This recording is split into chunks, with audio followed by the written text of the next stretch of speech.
saya perkenalkan, nama saya Cinisa Diana. Ya, Mbak Rosi bisa manggil saya Cinisa atau Kak Cinisa. Sebenarnya Mbak Rosi. Boleh Mbak Rosi perkenalkan diri terlebih dulu, asalnya atau tinggalnya di mana gitu. Ya, perkenalkan saya Rosana Silalani, Mbak. Saya panggil saya Rosi aja ya, Mbak ya. Nah, di sini saya itu asalnya dari ini Sidoarjo, tapi Sidoarjo saya itu Sidoarjo yang paling sendiri Sidoarjo. Oke. Mbak Rosi ini kesibukannya apa? Ini sih saya cuma kuliah aja di Surabaya. Kuliah semester berapa Mbak Rosi? Saya ini masih semester 4. Berarti PP atau ngekos kalau dari Sidoarjo? Ini kebetulan saya PP sih. Ya cuma perjalanannya agak lama ya. Oh, berarti ini pertama kali Mbak Rosi ketemu sama saya ya? Oh iya benar.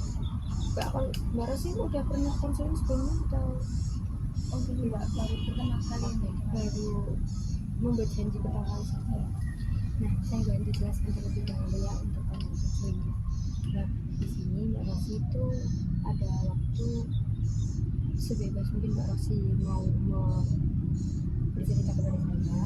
Terus di sini konseling itu ada yang namanya akses kerahasiaan, di mana Mbak Rosi tidak perlu khawatir cerita Mbak Rosi ini bocor kepada pihak ketiga ataupun pihak yang lain, karena saya akan membocorkan kalau Mbak Rosi setuju dengan saya. Jadi saya akan bertanya terlebih dahulu kepada Mbak Rosi untuk membocorkan ini kepada pihak yang lebih tahu daripada saya. Mbak Rosi juga mempunyai akses kebebasan di mana Mbak Rosi bisa bercerita sebebas mungkin tanpa ditutup-tutupi. Jadi kayak Mbak Rosi tidak perlu takut untuk dijudge atau yang lain. Jadi Mbak Rosi sebebas mungkin untuk bercerita kepada saya. Ada akses keterbukaan juga, jadi Mbak Rosi bisa terbuka seterbuka apapun kepada saya. Jadi tidak perlu Mbak Rosi khawatir kalau saya itu menganggap Mbak Rosi berbohong atau yang lain. Oke? Jadi mungkin akhir-akhir ini ada yang mengganggu pikiran Mbak Rosi atau apa sampai Mbak Rosi mengajukan kepada saya. Ini sih Mbak, akhir-akhir ini saya ada pikiran yang terganggu, yakni itu kurangnya untuk mengontrol belanja. Berarti akhir-akhir ini mungkin kebiasaan Mbak Rosi ya yang membuat Mbak Rosi sedikit terganggu. Kalau Mbak Rosi mendengar kata belanja online, apa yang Mbak Rosi pikirkan? Di pikiran saya itu ini cek online Terus terus menunggu. Soalnya kejadian ini itu akhir-akhir ini aja sih Mbak. Sudah dulu kalau nggak kurang belanja. Mbak Rosi kalau belanja online itu kebutuhan, apakah pernah memikirkan mana yang perlu dibeli atau tidak dibeli?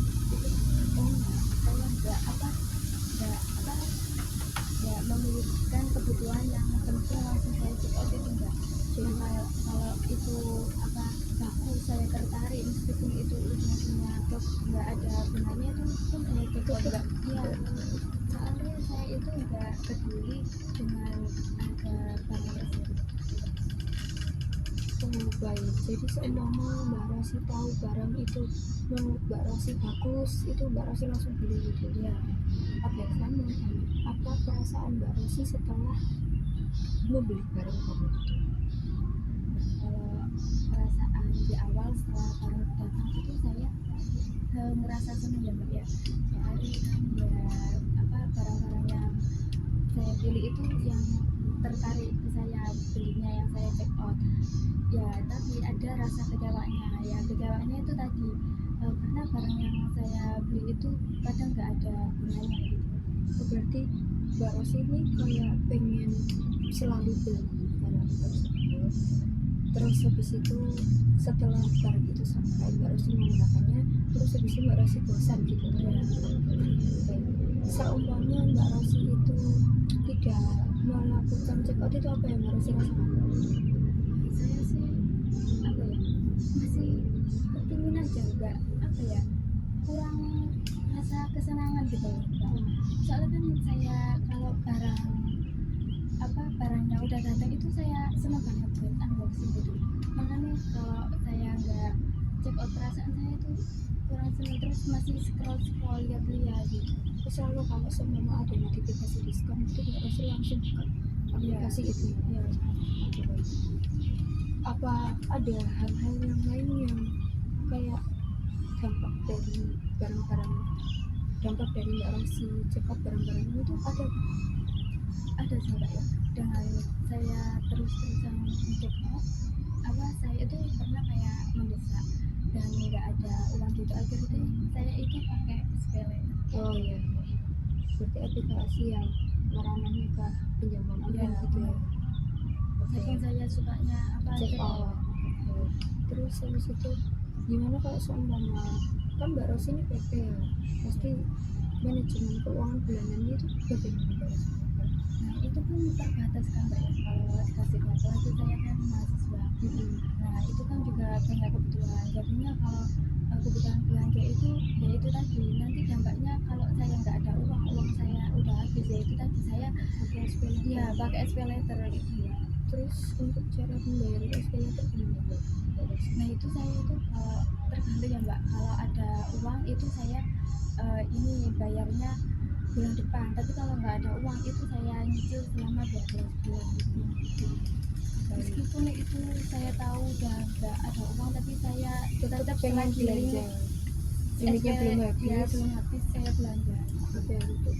Jadi Mbak Rosi pernah mendengar self management apa? Mungkin saya udah mendengar, tapi untuk lebih detailnya masih belum bisa Mbak. Baik. Karena di sini biasanya Mbak Rosi kan sering pengen selalu belanja untuk karena kesenangan sesaat untuk mengunboxing ya. Kita mungkin bisa membatasi hal itu terlebih dahulu dengan cara self management, dimana Mbak Rosi itu nanti bisa menggunakan, pasti kan Mbak Rosi di sini scroll bukan social media, scroll aplikasi e-commerce, terus ada barang yang lucu Mbak Rosi check out, ada barang yang lucu Mbak Rosi check out gitu. Mungkin Mbak Rosi bisa melakukan dengan cara memisahkan terlebih dahulu kebutuhan mana yang penting mana yang tidak penting. Nah di sini jika Mbak Rosi berhasil melakukannya, Mbak Rosi bisa berjalan ke tahap yang selanjutnya, di mana Mbak Rosi bisa mencatat kebutuhan yang tidak penting terlebih dahulu. Pasti kan ada rasa keinginan untuk selalu membeli, iya kan? Jadi Mbak Rosi itu selalu membuka aplikasi itu terus menerus. Jadi Mbak Rosi bisa membatasi untuk tidak membuka aplikasi tersebut terlebih dahulu, agar Mbak Rosi tidak menggunakan SPL terbuka terus menerus. Karena nanti kan dampaknya lebih besar kalau Mbak Rosi menggunakan SPL. Siapa tahu nanti kalau semua Mbak Rosi tidak bisa bayar, bagaimana gitu kan, masih akhirnya Mbak Rosi bingung sendiri. Jadi kita bisa membatasi hal itu terlebih dahulu dengan cara tidak membuka aplikasi tersebut, dibatasi dengan mungkin 2 hari atau 3 hari selama 1 minggu ke depan. Nah Mbak Rosi bisa nih membuat catatan atau bisa disebut wishlist lah ya. Nah kita pisahkan kebutuhan pokoknya dulu, kebutuhan Mbak Rosi yang benar-benar butuhkan itu apa. Selama perkuliahan kan Mbak Rosi pasti butuh membeli buku, terus habis itu ngeprint atau apa itu diutamakan terlebih dahulu daripada kita mengutamakan kebutuhan yang benar-benar tidak dibutuhkan dan hanya membuat kesenangan Mbak Rosi gitu ya. Terus habis itu apakah Mbak Rosi setelah melakukan check out terus menerus itu Mbak Rosi itu ada rasa menyesal kah atau cuma rasa senang aja? Ini sih ya Mbak, rasa menyesal itu tadi apa, karena kalau check out terus menerus kan saya ini juga kadang biasanya pakai SP letter. Nah, misalnya itu tadi pada bunga SP letter itu soalnya bunganya kan apa persenannya. Oke. Berarti nyesalnya di akhir ya, gara-gara setelah check out kayak barangnya udah enggak saya pakai, terus habis itu bunganya malah kita harus membayar lebih banyak daripada waktu kita membeli. Oke, apakah Mbak Rosi pernah mengalihkan ke kegiatan yang lain? Belum ya? Belum pernah. Jadi masih tetap bisa gitu. Oh sebentar, saya izin tanya, kalau seumpama Mbak Rosi itu check outnya di jam-jam kapan? Setelah pulang kuliah kah atau ini jam malam, jam 8, karena di jam 8 itu menurut aku ya Mbak ya, itu banyak apa diskon gitu. Oke, berarti tergiur sama diskon juga Iya. ya. Oke. Berarti itu berlaku setiap hari sama Mbak Rosi, Iya. selalu cepat di jam 8. Oke, berarti kita bisa melakukan cara tersebut, membaca self management di jam tersebut. Mbak Rosi bisa mengalihkannya ke yang lain, kegiatan yang lain. Contohnya ya tadi, misalnya kalau Mbak Rosi tidak membuka aplikasi itu dari jam 8 sampai jam 9, jam Mbak Rosi tidur kan. Nah, itu Mbak Rosi bisa alihkan kepada kegiatan yang lebih bermanfaat seperti membaca buku, terus apa seperti yang Mbak Rosi mengerjakan tugas kuliah kan bisa seperti itu, bisa dilakukan, bisa dicoba. Ini saya boleh tanya Mbak? Boleh.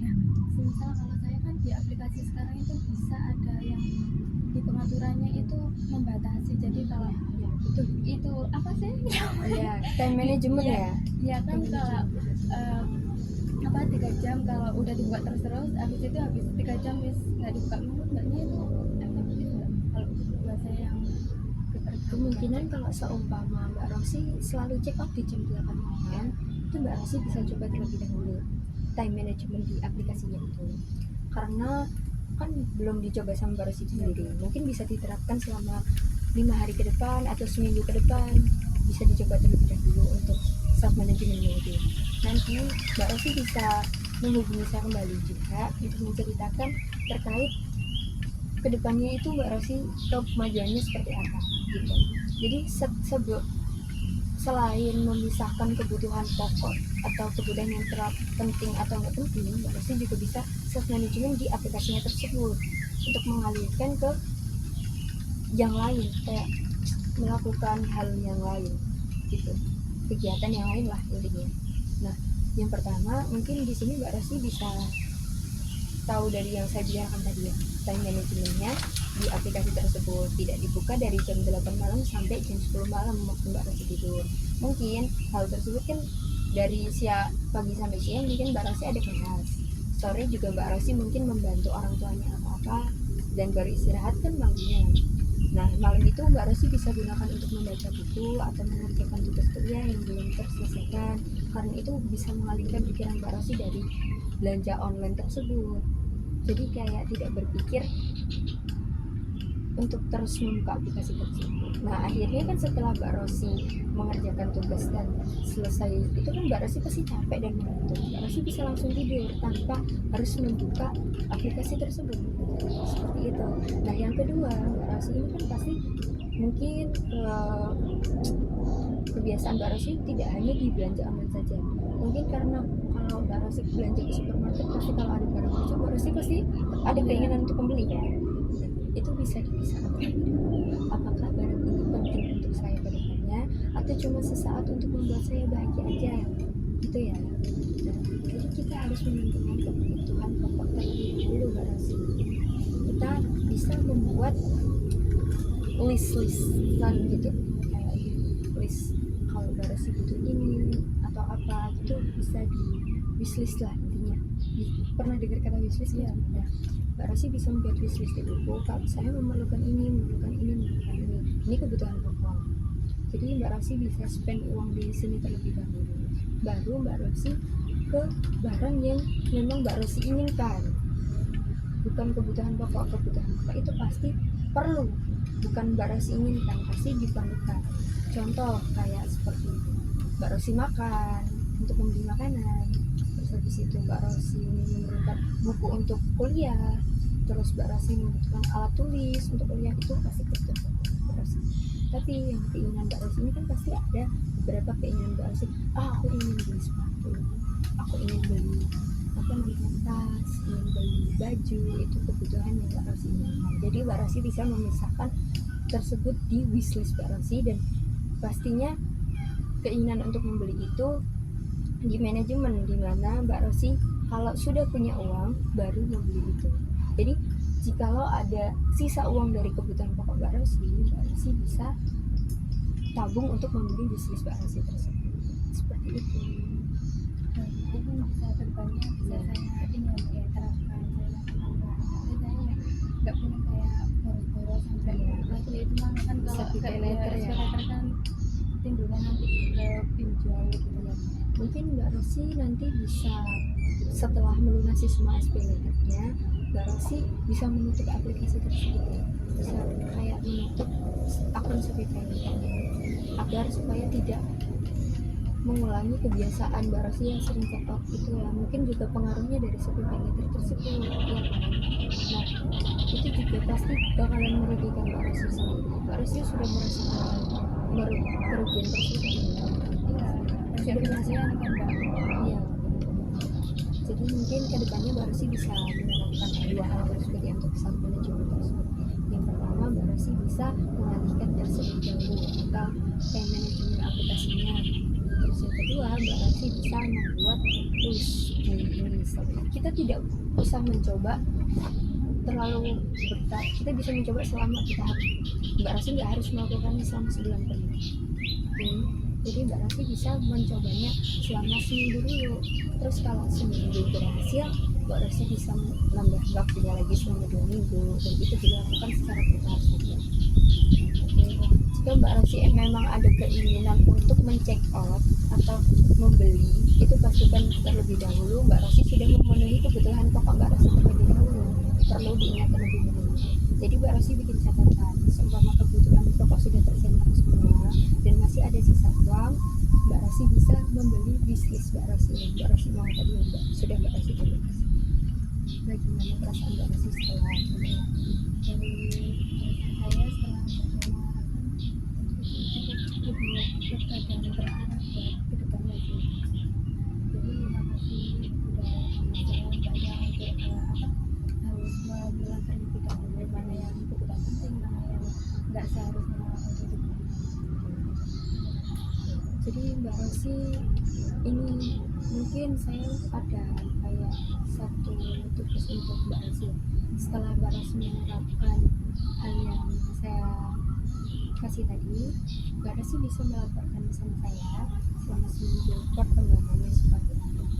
Tapi jika itu masih mengganggu Mbak Rosi, kita lakukan untuk pertemuan kedua. Jadi untuk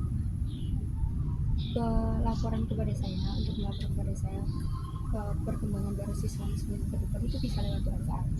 Tapi kalau seumpama masih mengganggu Mbak Rosi, masih mengganggu pikiran Mbak Rosi, terus masih mengganggu kayak hal tersebut masih berulang, Mbak Rosi nanti bisa menghubungi lagi saya. Nomor saya masih biasa dan kita jadwalkan untuk pertemuan.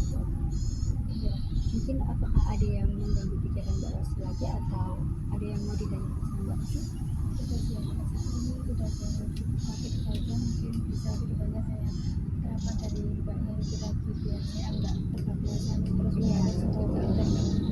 Baik, terima kasih Mbak Rosi atas pertemuan hari ini. Semoga bisa membantu Mbak Rosi untuk seminggu ke depannya. Kalau seumpama ada gangguan dari Mbak Rosi lagi, Mbak Rosi bisa menghubungi saya lagi untuk menentukan jadwal pertemuan kedua. Baik. Terima kasih banyak Mbak Rosi sudah meluangkan waktu Mbak Rosi untuk bercerita kepada saya, untuk terbuka juga kepada saya. Semoga kebiasaan terus semakin bertambah. Selamat sore. Terima kasih.